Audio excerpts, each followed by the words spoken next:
আসসালামু আলাইকুম, সবাই কেমন আছেন? আমার ফেসবুক পেজে আপনাদের সবাইকে স্বাগতম। আমি আজকে বিরিয়ানি রান্না করেছি, যেটা আমার খুব পছন্দের একটি খাবার। তো আপনাদের সঙ্গে সেটি আমি আজকে শেয়ার করব। তো বিরিয়ানি রান্না আমি কিভাবে করি সেটি আপনাদের সঙ্গে শেয়ার করব। ভালো লাগলে অবশ্যই কমেন্ট করবেন এবং আপনারা কিভাবে রান্না করেন সেটিও কমেন্ট করে জানাবেন। তাহলে চলুন রান্নাটি শুরু করি।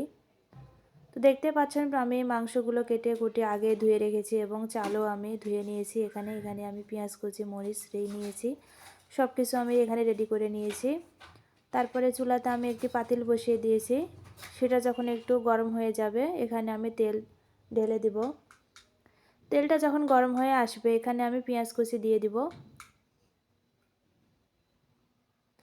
এবং দিয়ে দিব রসুন বাটা, আদা বাটা। এগুলোকে আমি একটু সুন্দর করে নেড়ে নিব যাতে কাঁচা গন্ধটা না থাকে। তারপরে আমি এখানে কাঁচা মরিচ দিয়ে দিব এবং কিছু সামান্য পরিমাণে মরিচের গুঁড়া দিয়ে দিব।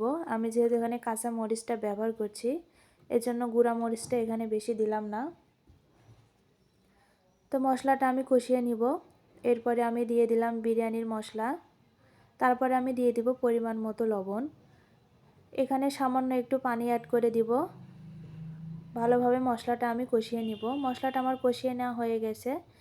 এখন আমি আমার আগে থেকে ধুয়ে বেছে রাখা মাংসটা এখানে আমি অ্যাড করে দিব। সম্পূর্ণ মাংসটা আমার যখন দেওয়া হয়ে যাবে এটাকে আমি সুন্দরভাবে নেড়ে চেড়ে নিব।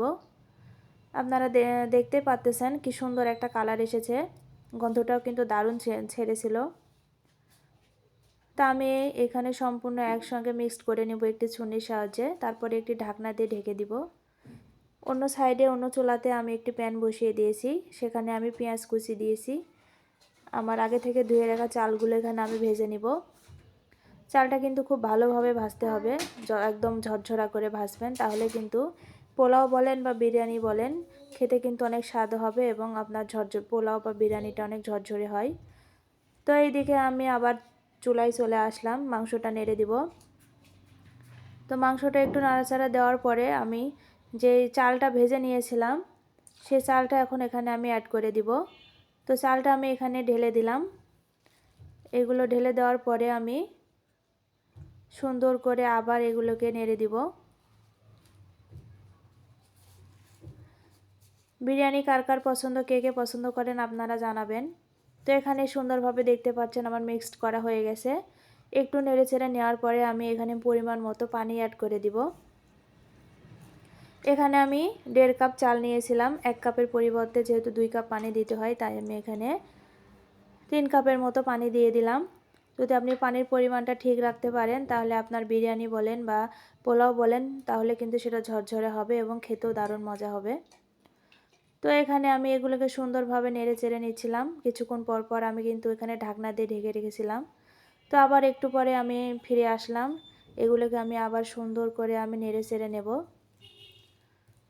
এইগুলো যখন সুন্দর করে নাড়াচাড়া হয়ে যাবে আমার আবার ঢাকনা দিয়ে ঢেকে দিব। কিছুক্ষণ পর পর কিন্তু আমি ঢাকনা সরিয়ে নেড়ে দিচ্ছিলাম এগুলোকে, যেহেতু আমার রান্নাটা শেষের দিকে তলাতে লেগে যেতে পারে। আর তলাতে যদি লেগে যায়, পুড়ে যায়, তাহলে কিন্তু স্বাদটা একেবারেই চলে যাবে। তো রান্নাটা কিন্তু আমার হয়ে এসেছে। আমি এখন একটি প্লেটে এগুলোকে সার্ভ করে নিব এবং সুন্দর করে ডেকোরেশন করে নিয়েছি। তো রান্নাটা কেমন হলো, আপনাদের পছন্দ হয়েছে কিনা, আমি ঠিকমতো রান্নাটা করতে পেরেছি কিনা অবশ্যই কমেন্ট করে জানাবেন। এবং কে কে আপনারা বিরিয়ানি খেতে পছন্দ করেন অবশ্যই কমেন্ট করে জানাবেন। আমি এভাবে বিরিয়ানিটা রান্না করি, একদম খুব সাধারণভাবে রান্নাটা করি। আপনারা কে কীভাবে রান্না করেন?